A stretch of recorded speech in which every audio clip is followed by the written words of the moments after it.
हाथरस की घटना को लेकर लगातार विरोध प्रदर्शन हो रहा है। कल कांग्रेस का विरोध प्रदर्शन हमने देखा और आज राजधानी लखनऊ में समाजवादी पार्टी के कार्यकर्ता हंगामा कर रहे हैं। तो हाथरस कांड को लेकर ये प्रदर्शन हो रहा है और जमकर हंगामा आज हो रहा है लखनऊ में। हालांकि कल भी हुआ था, लेकिन आज काफी बड़ी संख्या में कार्यकर्ता जुटे और उसके बाद कई कार्यकर्ताओं को पुलिस ने हिरासत में भी ले लिया है। तो लखनऊ की तस्वीरें जो इस वक्त आपके सामने हैं, तो हाथरस मामले को लेकर लगातार विरोध प्रदर्शन। और कल कांग्रेस ने जिस तरह से पैदल मार्च ही पे निकल गई थी, दिल्ली से हाथरस के लिए निकले थे, हालांकि रोक दिया गया राहुल गांधी को, प्रियंका गांधी को। तो अब आज लखनऊ में कांग्रेस के बाद अब समाजवादी पार्टियों का प्रदर्शन देखने को मिल रहा है। और तस्वीर देखिए जरा कि खूब ज्यादा यहां पर संख्या में लोग पहुंचे हैं और जमकर नारेबाजी हो रही है। इनका कहना था कि आज गांधी जयंती है, ऐसे में ये माल्यार्पण कर, प्रतिमा को नमन कर खामोशी से अपना मार्च निकालने वाले थे, लेकिन हालांकि लग नहीं रहा कि शांति मार्च कुछ निकलना था। तो फिलहाल पुलिस ने कई सपा कार्यकर्ताओं को हिरासत में लिया है। तो ये हंगामा यहाँ पर कर रहे थे, प्रदर्शन यहाँ पर कर रहे थे। हालांकि इस दौरान ये भी कहा गया कि जो लॉकडाउन के नियम है उनका भी पालन नहीं हो रहा है। राजीव सिंह और पवन गौड़ हमारे दो सहयोगी हमारे साथ जुड़े हुए हैं। तो राजीव का पहले रुख, अलाउद्दीन भी हमारे साथ जुड़े हुए हैं, जो बताएंगे कि अभी क्या कुछ यहाँ पर चल रहा है। तो लखनऊ की क्या स्थिति है अभी?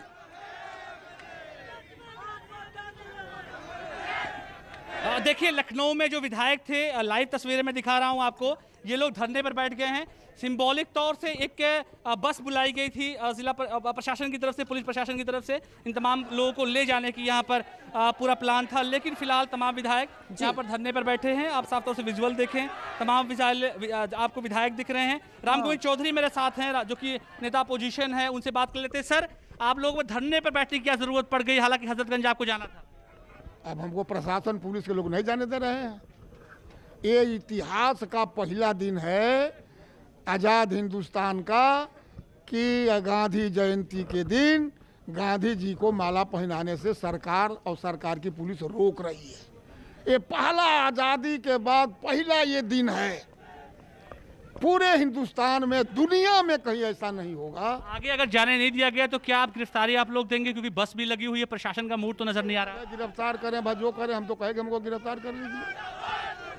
फिलहाल क्या सड़कों पर धरना यूं जारी रहेगा या धरना कब तक? आप लोगों क्या प्लान है, बी प्लान, सी प्लान? घंटे का कार्यक्रम था घोषित, उसमें से आधा पौन घंटा निकल गया, उसके ऊपर हम लोग पूरा करेंगे। देखिए, तमाम जो विधायक हैं वो बैठे हैं, नेता अपोजिशन है, साफ तौर से विजुअल्स में देखिए तमाम विधायक, कानपुर से भी तमाम जो विधायक है वो साफ तौर से बैठे। इसके अलावा एमएलसी आजमगढ़ के भी विधायक आनंद भदौरिया और तमाम जो विधायक है बाराबंकी से जुड़े, यानी कि तमाम इलाकों से लड़े हुए सहारनपुर के भी तमाम लोग बैठे। तो यहाँ फिलहाल अब नज़ारा चेंज हो गया है।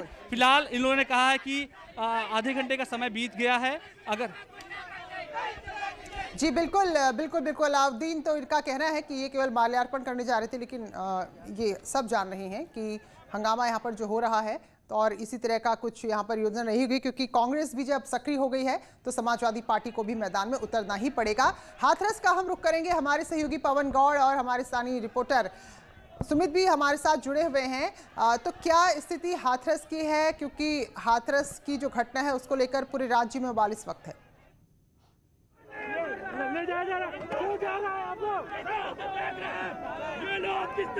देखिए, पूरे राज्य ही नहीं, पूरे देश भर में बवाल मचा हुआ है। और अब सुबह से जो एसआईटी की तरफ से जो सूत्रों के हवाले से खबर आई कि एसआईटी पूरे मामले पर अब ऑनर किलिंग के एंगल से भी जांच करेगी, तो उसके बाद से बवाल और बढ़ गया है। अब तक हमको देखने को मिला कि सिर्फ जो पीड़िता है उसके समर्थन में प्रदर्शन हो रहे थे, लेकिन अब जो आरोपी हैं उनके समर्थन में भी प्रदर्शन होने लगे। हमारे साथ बात करने के लिए यहाँ हमारे साथ सुमित हैं, जो इस पूरे मामले को शुरुआती दौर से ही पूरा कवर कर रहे हैं। सुमित, अब जो मामला है एसआईटी के जो खबर आई कि ऑनर किलिंग के एंगल से भी जांच करेगी, तो अब मामला बदलने लगा है और प्रदर्शन दूसरी तरफ से भी शुरू हो गए हैं।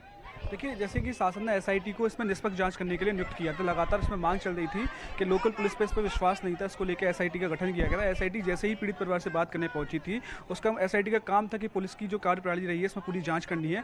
उसके बाद लगातार से एसआईटी हर पहलू पर जाँच कर रही थी, जिसमें एक पहलू ये भी मैन निकल के आया है कि जिसमें ऑनर किलिंग परिवार द्वारा उसमें किया गया है। उसको लेकर जो आरोपी लोग हैं, जो आरोपी जेल भेजे गए हैं, उसमें 3 जो लड़के हैं उनके परिवारीजन, उनके समर्थन में स्वर्ण परिषद, पूरा स्वर्ण परिषद यहाँ पर एक एकत्रित हुआ है और वहाँ पर वो वो उसको लेकर प्रशासन से मांग कर रहा है लगातार कि हमारे लड़के अगर दोषी हैं तो उनको फांसी पर चढ़ाया जाए, अगर वो निर्दोष हैं तो उनको तुरंत रिहा किया जाए और उनका जो नुकसान हुआ है उसकी भरपाई भी की जाए। सुमित, अगर एसआईटी की बात करें तो शुरुआती दौर पर जो क्योंकि पिछले 2-3 दिन तकरीबन एसआईटी का तीसरा दिन है वो यहाँ है, तो क्या क्या फाइंडिंग्स मिली अधिकारियों को लेकर या इस पूरे मामले को लेकर? देखिए, एसआईटी इसमें बिल्कुल निष्पक्ष जांच कर रही है। एसआईटी 3 सदस्यीय एसआईटी टीम यहाँ पर आई हुई है। आज एसआईटी का तीसरा दिन है। एसआईटी सबसे पहले जो पुलिस और प्रशासन द्वारा इसमें जो लापरवाही बरती गई है उसमें जांच कर रही है। कुछ इसमें पहलू निकले हैं जिसमें डीएम एसपी की लापरवाही पाई गई है, उसको एसआईटी शासन में भेजेगी। अभी हमारे पास जो सूत्र हैं, सूत्रों के हवाले से जो खबर मिली है, एसआईटी उसके बाद अलावा ऑनर किलिंग पे जांच कर रही है।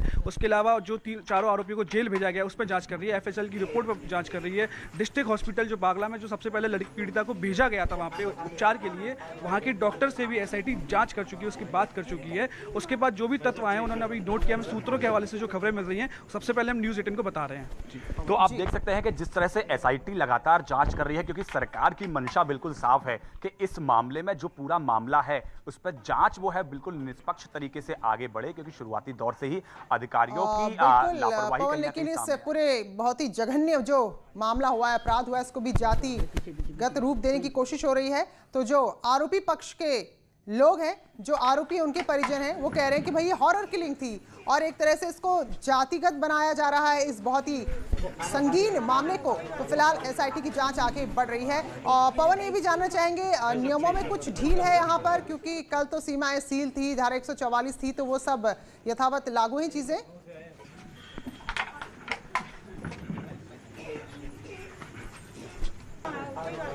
नहीं, धारा 144 लगातार लागू है यहाँ और कोई भी ढील नहीं है, क्योंकि तमाम तरह की खबरें लगातार आ रही हैं कि तमाम जो राजनीतिक लोग हैं वो हाथरस यहाँ जो पीड़िता है उसके गांव आ सकते हैं।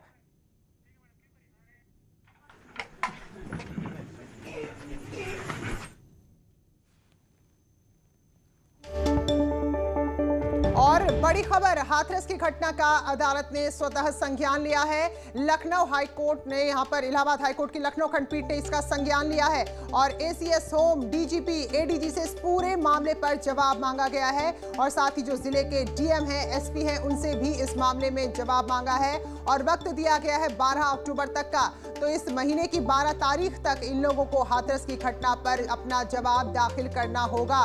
तो हाथरस का मामला जो बहुत ज्यादा शर्मनाक है, बहुत ज्यादा दर्दनाक है, तो खुद कोर्ट ने, खुद अदालत ने इस मामले का संज्ञान लिया है। तो हाईकोर्ट की लखनऊ बेंच ने स्वतः संज्ञान लेते हुए जवाब मांगा है और 12 अक्टूबर तक जवाब दाखिल करने के लिए कहा है। तो इस मामले में लगातार जिस तरह से प्रदर्शन हो रहे हैं और उस मामले का संज्ञान अदालत ने भी लिया। अलाउद्दीन, अदालत भी गंभीरता समझ रही है मामले की और स्वतः संज्ञान लिया है। मुख्यमंत्री गांधी जी को अलाउद्दीन, अगर आवाज मिल रही है, क्योंकि जिस जगह पर अलाउद्दीन अभी खड़े हैं वहां प्रदर्शन हो रहा है, तो नारेबाजी भी हो रही है, थोड़ा हो सकता है कि आवाज ना सुने, लेकिन बड़ी खबर है और वाकई में जितनी गंभीर खबर थी उस पर अब अदालत ने खुद ही संज्ञान लिया। अलाउद्दीन, आवाज मिल रही है तो जरा बताइए, अदालत भी मामले की गंभीरता को समझते हुए अब स्वतः संज्ञान लेकर जवाब मांग रही है अधिकारियों से। जी हाँ, बिल्कुल, जो पूरा मामला है उसमें जुडिशरी ने भी स्वतः संज्ञान लिया और 12 तारीख जो डेट थी उसके बाद भी लगातार इस तरह की चीज़ें हैं कि जो अधिकारी है जिम्मेदार, चाहे वो उस पर्टिकुलर ज़िले से जुड़े हुए हैं, फिर लखनऊ में जो आला ओहदे पे बैठे हुए उनकी भी जिम्मेदारी तय करने की बात कही गई है। तो ऐसे में जो पिछले 5-6 दिनों से उत्तर प्रदेश में तमाम इलाकों में, तमाम ज़िलों में इस पूरे मुद्दे को लेकर के जो माहौल बना था, उसमें जुडिशरी ने भी अपना क्विक एक्शन या स्वतः संज्ञान लेने का जो पूरा मामला देखने को आया है। इसके बाद कहीं ना कहीं से अधिकारियों पे एक प्रेशर उत्तर प्रदेश के है, जो जिम्मेदारान अधिकारी हैं ऊपर से लेकर के या फिर लखनऊ से लेकर के ज़िले तक के, उन तक की जिम्मेदारी अब, क्योंकि एक डेट बाउंड तमाम चीज़ें करी गई हैं, तमाम रिपोर्टों को मांगा गया है। तो ऐसे में अब क्योंकि कोर्ट में मामला जो है गया है और कोर्ट खुद इस तमाम चीज़ों को मॉनिटर करेगी, यही नहीं, मीडिया की तमाम रिपोर्ट्स को भी मांगा गया है, जो तमाम रिपोर्टिंग हुई है उन रिपोर्ट्स की कॉपी को, डायरेक्टर इन्फॉर्मेशन को भी एक पत्र लिखा गया है जिसमें कहा गया है कि तमाम दफ्तरों के पते दें और तमाम जगहों से सील बंद लिफाफे में, या तो पेन ड्राइव में या तो फिर सीडी में सारी जो खबरें और जो तथ्य हैं, जो वीडियोस हैं, वो भी प्रोवाइड कराए जाएं। तो ऐसे में अब ये मसला कहीं ना कहीं से बड़ा होता हुआ दिखाई दे रहा है। अब तमाम चीज़ों के तथ्यों को कोर्ट पर रखेगी और कहीं ना कहीं से कोई नतीजा जरूर निकलेगा। लेकिन जिस तरह का मामला पूरा उत्तर प्रदेश के तमाम सड़कों पर तूल पकड़ा हुआ है, और खैर जिस तरह से हालात लखनऊ में भी बने हुए हैं कि जीपीओ पर भी करीब 25-30 लोग गिरफ्तारी हुई है, वहां पे भी लाठीचार्ज हुआ है। कल 5 जगह लखनऊ में लाठीचार्ज हुआ, चाहे वो मुख्यमंत्री आवास हो, 1090 हो, कैसरबाग का इलाका हो, हजरतगंज चौराहा हो, विधानसभा का मामला हो, और मौजूदा वक्त में इतने सारे विधायक धरने पर। तो ऐसे में माहौल जो है कहीं ना कहीं से आप उसको 2022 का भी मान सकते हैं, क्योंकि साल जाने वाला है, सियासी भी मान सकते हैं, तो उसमें कई सारे एंगल हो सकते हैं। लेकिन जो हार्ड फैक्ट है वो ये है कि माहौल अभी सड़कों पर गर्म दिखाई दे रहा है। बिल्कुल अलाउद्दीन, और कांग्रेस के कार्यकर्ता आपके पीछे जो धरने पर बैठ गए हैं वो भी हमें साफ नजर आ रहे हैं। तो हालांकि कांग्रेस समाजवादी पार्टी के कार्यकर्ता, सॉरी, कल कांग्रेस का प्रदर्शन था और आज समाजवादी पार्टी के कार्यकर्ता यहाँ पर बैठे हुए हैं और उनका कहना है कि वो केवल और केवल बापू की प्रतिमा को उनके जयंती के अवसर पर माला पहनाना चाहते थे, एक मार्च निकालना चाहते थे जो निकालने नहीं दिया गया। बहुत बहुत शुक्रिया आपका अलाउद्दीन। पवन हमारे साथ और सुमित हमारे साथ हाथरस से जुड़े थे, आप सभी का बहुत बहुत शुक्रिया। सबके बीच शर्मनाक खबर मेरठ से भी आई, जहां 7 साल की मासूम बच्ची के साथ दरिंदगी की गई और इसमें आरोपी भी नाबालिग है। तो फिलहाल उसे हिरासत में लिया गया है। बच्ची को गंभीर हालत में अस्पताल में भर्ती कराया गया है, जहां उसकी हालत नाजुक है और पुलिस पूरे मामले की पड़ताल में जुट गई है।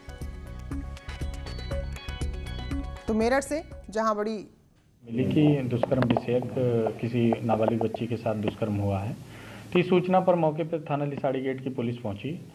घटनास्थल का जायजा लिया गया, मौके से पीड़िता को मेडिकल के लिए भेजा गया और साथ ही परिवारीजनों की तहरीर पर मुकदमा दर्ज कर दिया गया। मुकदमे में अभियुक्त को गिरफ्तार किया गया है।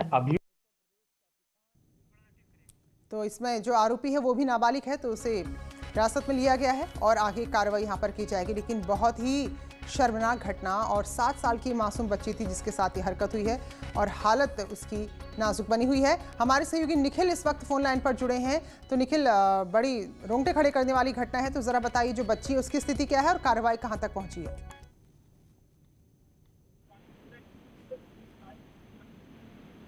निखिल, आवाज मिल रही है आपको? तो जो आरोपी है इसमें वो भी नाबालिग है, तो उसके खिलाफ भी अब कार्रवाई की जा रही है। लेकिन पहली कोशिश यही है कि जो बच्ची है पीड़ित, 7 साल की वो बच्ची है, तो उसको उचित इलाज दिया जाए, उसकी स्थिति में सुधार लाया जाए। खबर महराजगंज से है, जहां मारपीट में कार्रवाई न होने पर एक लड़की ने अपने हाथ की नस काट ली, जिसके बाद उसे अस्पताल में भर्ती कराया गया है। आरोप है कि लड़की के साथ छेड़छाड़ हुई है, उसके परिवार के साथ मारपीट हुई है, लेकिन शिकायत के बावजूद पुलिस कोई कार्रवाई नहीं कर रही है। इसी बात से निराश और परेशान होकर लड़की ने ये कदम उठा लिया। ये पूरा मामला महराजगंज के कोठी भार थाना क्षेत्र का है।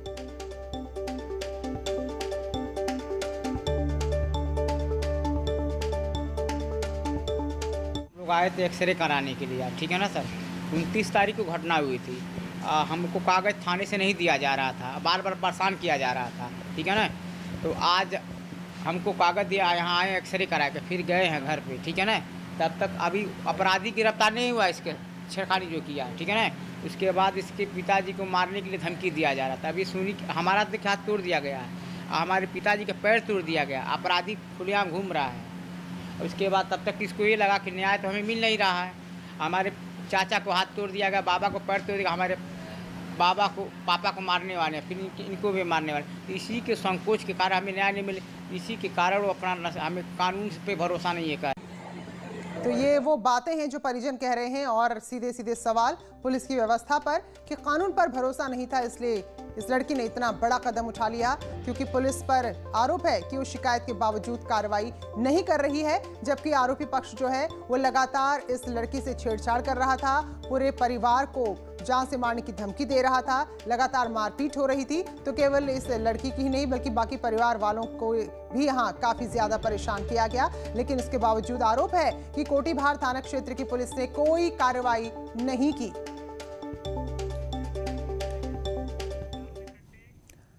तो राज्य में बलात्कार की बढ़ती घटनाओं को लेकर विपक्षी दल ने हल्ला बोल दिया है, लेकिन बड़ी खबर यह है कि बाकी राज्यों की तुलना में उत्तर प्रदेश में रेप के मामले फिलहाल कम है। हालांकि एक भी मामला अगर रेप का होता है तो अपने आप में बहुत ज्यादा शर्मनाक है। राष्ट्रीय अपराध ब्यूरो के आंकड़े कहते हैं कि 2019 में 29 राज्य में 7 केंद्र शासित राज्यों में यूपी में रेप को लेकर अपराध दर 2.8 है। रेप जैसे अपराध के मामले में चंडीगढ़ 20.7 की दर के साथ सबसे पहले नंबर पर है, जबकि दूसरे नंबर पर 15.9 के साथ राजस्थान है। तीसरे नंबर पर 13.5 की दर से देश की राजधानी दिल्ली है। वहीं चौथे पर केरल, पांचवें पर हरियाणा है। तो राष्ट्रीय अपराध ब्यूरो के आंकड़े के मुताबिक यूपी में अपराध की स्थिति जो है वो पहले से सुधरी है। हालांकि पूरी तरह सुधर गई तो नहीं कह सकते, लेकिन पहले से अपराध के आंकड़ों में थोड़ी कमी आई है।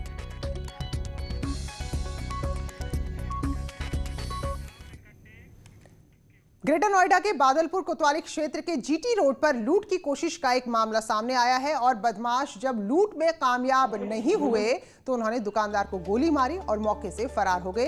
तो तस्वीरों में आप साफ देख पाएंगे कि 3 नकाबपोश एक सराफा की दुकान में दाखिल हुए हैं, लूटपाट की कोशिश की है, लेकिन जब दुकानदार ने विरोध किया तो गोली मार दी। देखिए जरा, पहले ग्राहक बनकर आए और कुछ सामान दिखाने को कहने लगे और तुरंत जो हथियार वो लेकर आए थे, हथियार के बल पर लूट की कोशिश की, लेकिन ज्वेलर्स ने शोर मचाया जिसकी वजह से ये अपने मंसूबों में कामयाब नहीं हुए।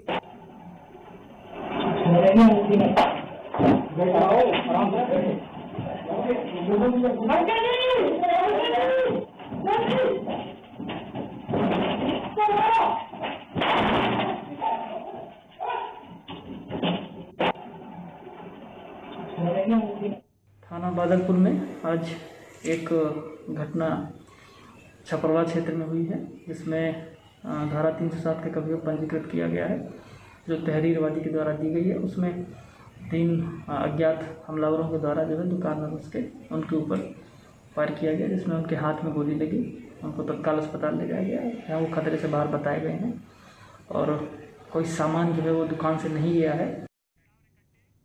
तो देखिए कितने ज्यादा बेखौफ बदमाश हो गए हैं। वहीं प्रयागराज में एक छात्र ने खुद ही उसके साथ छेड़छाड़ कर युवक को सबक सिखा दिया और बेल्ट से उसको बीच राह पर सरेआम पीटा है। दरअसल छात्रा अपने दोस्तों के साथ पार्क में टहलने निकली थी, तभी शराब के नशे में धुत युवक आया और छेड़छाड़ करने लगा। इसके बाद छात्रा ने शोर मचाया तो पार्क में मौजूद लोग भी वहां पर पहुंचे और उसके बाद जमकर इसकी पिटाई कर दी गई। पुलिस भी सूचना के बाद मौके पर पहुंची है और आरोपी को गिरफ्तार कर लिया है। ये जो घटना है ये कर्नलगंज थाना क्षेत्र के चंद्रशेखर आजाद पार्क की है। किसी लड़की के साथ। बुलेटिन में फिलहाल इतना ही, ब्रेक के बाद भी खबरें जारी है।